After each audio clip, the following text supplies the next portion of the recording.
ये गाना तो हम सबने सुना है ना? शायद इस पे डांस भी किया हो, पर क्या कभी इसके शब्दों में जो कहानी छिपी है उस पर गौर किया है? आज हम डेस्पासीतो के बोलों के पीछे की कला को समझने वाले हैं और ये भी जानेंगे कि कैसे इस एक गाने ने दुनिया भर में रेगेटॉन म्यूजिक के लिए दरवाजे ही खोल दिए। जरा स्क्रीन पर ये नंबर देखिए, 8.4 बिलियन से भी ज्यादा व्यूज। मतलब इस दुनिया में जितने लोग हैं, लगभग हर इंसान के लिए एक से ज्यादा व्यू। ये सिर्फ एक हिट गाना नहीं है, ये एक ग्लोबल फिनोमेना बन चुका है। और आज हम यही समझने वाले हैं कि ऐसा क्यों है।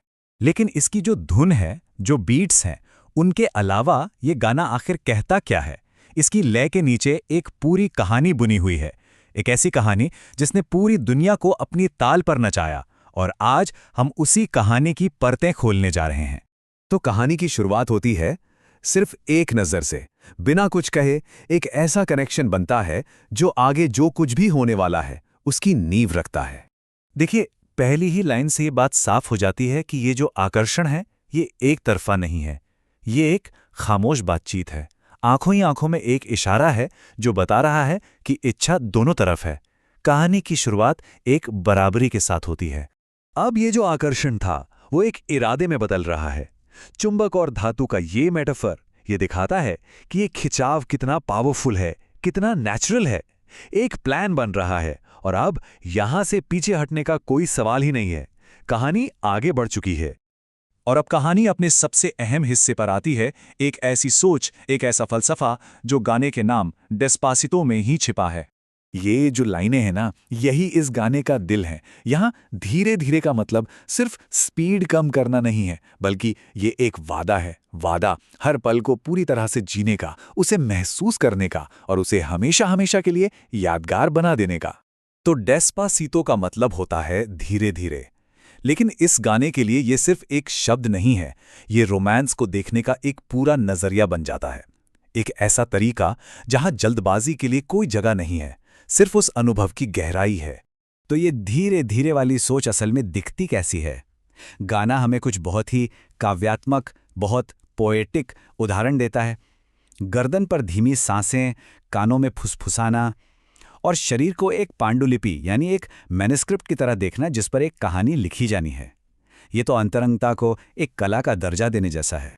और ये जो कला वाला नजरिया है, ये और भी गहरा होता जाता है, जहां हर स्पर्श, हर एहसास एक मास्टरपीस बनाने का हिस्सा बन जाता है। अब जो कल्पना थी वो हकीकत में बदल रही है। बालों का नाचना, शरीर का एक लय बन जाना, ये सिर्फ फिजिकल नहीं है, बल्कि ये हमारी सभी इंद्रियों का, सभी सेंसेस का एक जश्न है, जहां हर एहसास की अपनी एक अहमियत है। गाना बार बार कला से जुड़ी बातें करता है। भूल भुलैया, पांडुलिपि, पहेली। ये दिखाता है कि ये अनुभव सिर्फ शारीरिक नहीं, बल्कि दिमागी और रचनात्मक भी है। ये एक कला को बनाने जैसा है, एक पहेली को सुलझाने जैसा। लेकिन कहानी हमेशा एक ही रफ्तार से नहीं चलती है ना। अब आता है वो मोड़ जहां डैडी यांकी की एंट्री होती है और गाने की एनर्जी और रफ्तार दोनों ही बढ़ जाती हैं।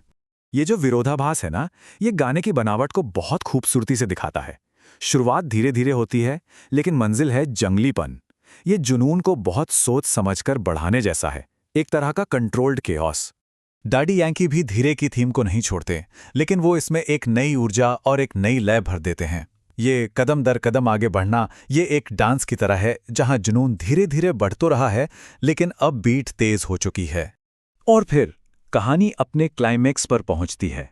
उपनाम भूल जाना, ये सिर्फ एक बोल्ड लाइन नहीं है, ये उस चरम पल का प्रतीक है जब उस अनुभव के अलावा दुनिया में और कुछ भी याद नहीं रहता, बस एक पल के लिए अपनी पहचान भूल जाना। क्लाइमेक्स के बाद गाना इस अनुभव को एक खास जगह और एक पक्की याद से जोड़ता है, ताकि यह हमेशा के लिए यादगार बन जाए और अपनी जड़ों से भी जुड़ा रहे। प्यूर्टो रिको का जिक्र सिर्फ एक खूबसूरत लोकेशन बताने के लिए नहीं है, ये इस गाने की आत्मा है।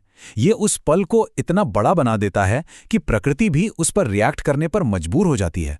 जब लहरें भी हे भगवान चिल्ला उठें, तो समझा जा सकता है कि वो अनुभव कितना पावरफुल होगा। तो आखिर इस पूरी कहानी का मकसद क्या है? क्या यह सिर्फ एक पल का अनुभव है? नहीं, ये एक ऐसी याद बनाना है जो कभी मिटे नहीं, एक स्थायी छाप छोड़ना। और ये आखिरी लाइन, पूरी कहानी का सार इसी में है, ताकि मेरी मुहर तुम्हारे साथ रहे। ये एक परमानेंट निशान छोड़ने की इच्छा है, एक इमोशनल छाप जो हमेशा बनी रहे, ठीक वैसे ही जैसे इस गाने ने पूरी दुनिया पर अपनी छाप छोड़ दी है। तो आखिर में सवाल यही है कि डेस्पासीटो है क्या? क्या ये सिर्फ एक कैची पॉप गीत है, या फिर ये रोमांस की कला पर एक पोएटिक गाइड है? शायद इसकी दुनिया भर में जो सफलता है उसका असली राज इसी दोहरी पहचान में छिपा है।